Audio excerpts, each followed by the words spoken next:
The moment is here, you can stop your search. It's Comics by Perch. Hey everybody, this is Perch. News story is superstar artist, comic artist Jim Lee is now president of DC. That means something for James Gunn's DCU.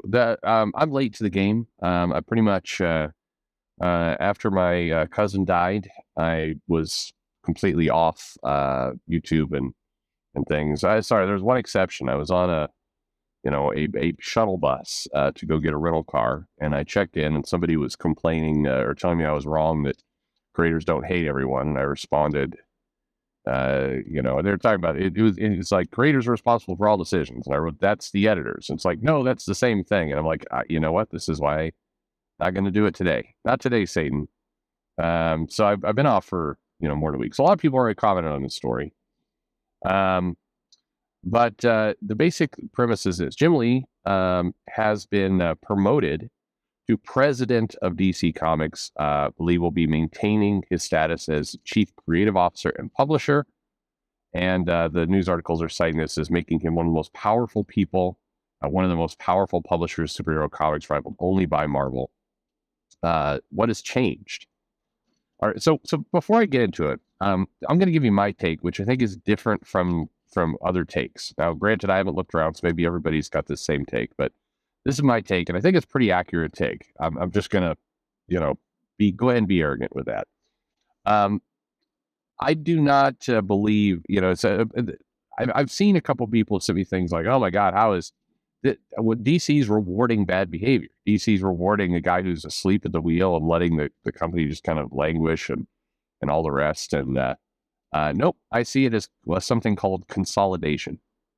So in the world of WB, the title of president of DC Comics is a equal or even perhaps lesser title than something in a public corporation that is a C-level or chief officer.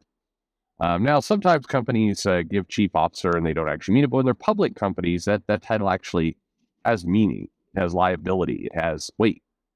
And so saying you're chief creative officer and also president, I don't believe is a sign of, trust and faith. I think it's a sign of consolidation. Basically, what all this says to me is they're not going to hire a president. They're not going to hire another role. They're going to collapse these roles into, chief creative officer, publisher, and president. And there's a lot that indicates this is 100% true. It is he is still reporting to Pam Lifford. Nothing has changed there, and a lot of people are speculating this now gives him power to actually coordinate more with James Gunn and the creative ops efforts of DC Studios. But there's no actual weight behind any of that. Organizationally, nothing has changed. He hasn't achieved any kind of dotted line that anybody's reporting could be there. But it basically, James Gunn is still leveled in the company where he's leveled at, with the budget, the group, and the funding that he's had. Jim Lee, who is chief creative officer. The idea that so what is this? This is from there's a couple sites that reported, and what they said is just laughable. It says, let's see, what's more, Jim Lee is now poised to work closely with DC Studios co-head James Gunn and Peter Safran as they get ready to relaunch the DC universe in 2024 and beyond with a rebooted slate of movies and TV shows. Jim Lee will lead creative efforts to integrate DC's publishing portfolio of characters and stories across all media. Yeah, that was his job before. That was literally the exact same sentence before. And if you don't believe me, you can go to Google and just go to the Wayback Machine or just search for articles before 2020, before the Didio firing. And what do you know? It's the exact same sentence. So, I think that people were going, oh my God, this is a sign that DC Comics is rewarding bad behavior. Only if your measurement of that is that he's still employed at all. And I love Jim Lee, as I've said many times in videos before, that Savage Land Rogue top notch, top notch. And you can't deny his contributions to the industry. Absolutely, you cannot.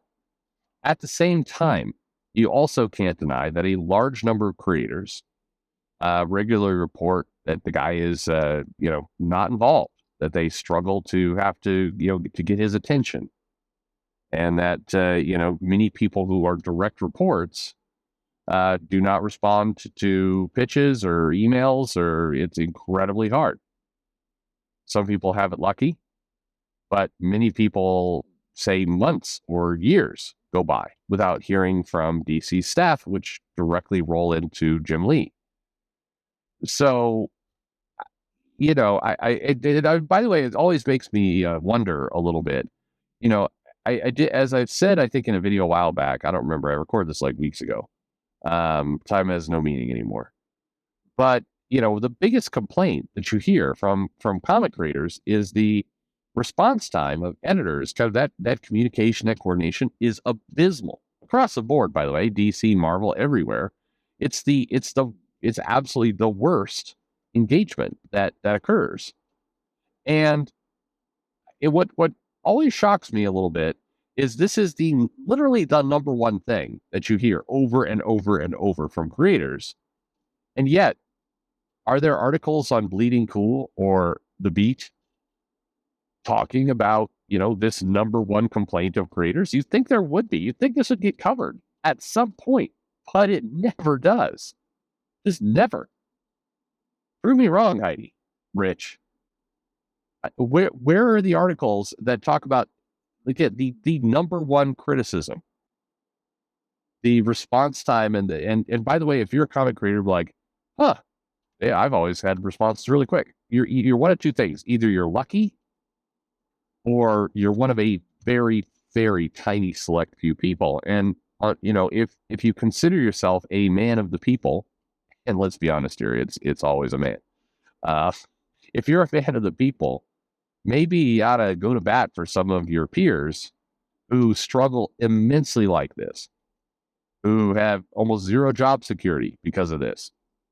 I don't know. Why is that the unspoken secret? Anyway, not to get on that soapbox. But regardless, I think that there's definitely an argument to be made that, Jim Lee still being in his position is backwards and is wrong. Because there is a lot of, I think, mismanagement of that top level, for sure. But I don't view this as a promotion at all. I view this as, a collapsing of roles. Once upon a time, there were three people who had these three titles. Now there's one. That is not a sign of, wow, this person is so amazing they can do three jobs. That is definitely not what's happening here. So, I think that, again, you could view this any way you want. And good for Jim. Hopefully it came with a pay raise. It's, again, it's a C-level title. So in theory, that is information you could publicly go figure out, in reporting. That will tell us a lot. But my guess is maybe some stock was involved, but I wouldn't, let's put it this way. I wouldn't get too worked up or frustrated at the idea that this guy got, a big promotion, because I don't think that happened. This does happen in companies all the time, by the way, particularly companies where there's been acquisitions or there've been mergers or rollovers, and that has happened certainly here. And, quite frankly, the DC business, while profitable, is not so, bonkers amazing that they need to actually, have three people who are all senior level executives, all with this title. That this is a tightening of the belt move. This is not a, wow, we love everything that's going on. And absolutely the most laughable, absurd part is the idea that somehow, adding president to a title that already included chief officer is somehow going to lead to, some amount of creative control over the movies. That's just that's crazy talk is what that is. Anyway, there you go. But a bunch of you wrote in, asked me my thoughts about it. There they are. So thanks for listening.